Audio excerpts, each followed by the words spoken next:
behaviors, such as opening and closing doors before you go into the door. You don't go to certain floors on an elevator. You just avoid it. If you look at a table and only see 3 books, you have to add a 4th one because it's just not even numbers. These are all symptoms and signs of OCD, obsessive-compulsive disorder. Today's speech is going to be over OCD.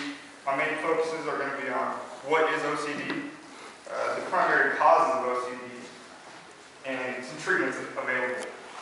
All right.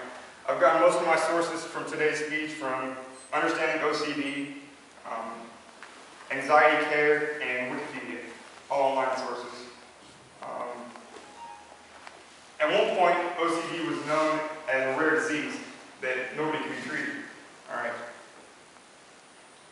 Because of today's fast-growing technology in the medical field, they found out what causes it. OCD is actually a mental disorder. It's anxiety, pretty much.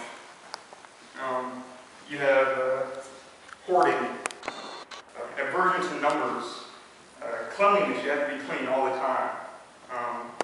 OCD is developed in the mental stage.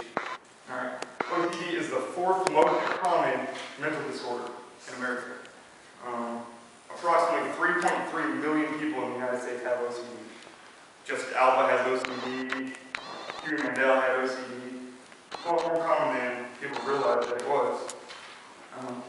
Typically, some degree of OCD comes in various stages. You have minor ones where you don't like dirt, and then there's some that completely takes over your life where you have to open and close doors several times before you actually enter the room.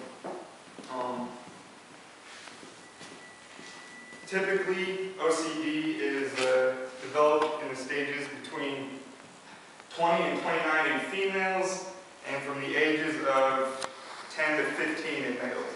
But both usually develop it within the age of 40. All right. As many types and causes of OCD, there are as many types of what causes it. All right. OCD, there's a couple different things that cause OCD. Depression. Depression is the #1 cause of OCD. Depression causes you to have a difference in the way you feel of your environment and environment interactions. So therefore, if your environment interactions are different from normal people, normally cause you to have depression. So they kind of go hand in hand. The next theory is called psychodynamics. Psychodynamics is the theory that the unconscious and the development in your mind in early children, it changes. It wasn't altered to the way it was supposed to. So therefore, in children, the mind was changed, and it affects the way they think of normal behavior. So that's where it develops the fact of opening and closing doors more than once. All right.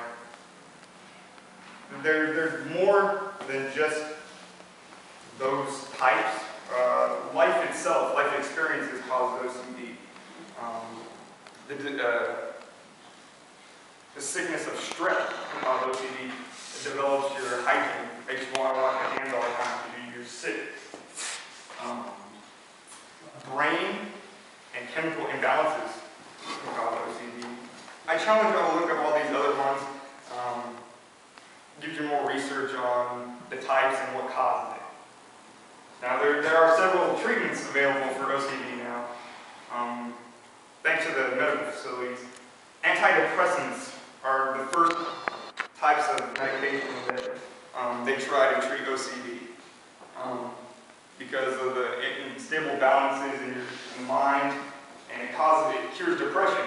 Most people with OCD have depression, so they try to go hand in hand together. All right. There's this new thing called cognitive behavioral therapy. It makes you, it changes the way you perceive normal behavior. It alters the way you think of doing things. It's very lengthy. It changes the way your thought process is, so it changes the way you act. It's pretty interesting therapy, actually.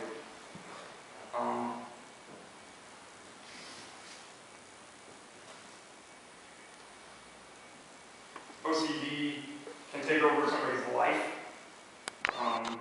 I had a friend that washed his hands 78 times to the dot a day. He had to, or else he just didn't feel clean. And he's actually on antidepressant medicine right now. It's actually helping him quite well. The medical facility has changed so much that it actually helps a lot more people than they think. There's a lot of stereotypes about OCD. But the medical facility has actually done a lot of research into it, and it's very good. That pretty much concludes today's speech. I thank you for joining me today. I discussed what OCD is, what causes it, the treatments available, and I hope y'all took a lot out of it, gave some statistics and facts that maybe y'all didn't know. But I challenge y'all to do your own research and to further education about it. Who knows, maybe y'all know somebody that has OCD someday in the future, and you can take this information to help them out. Thanks for your time and patience. Thank you.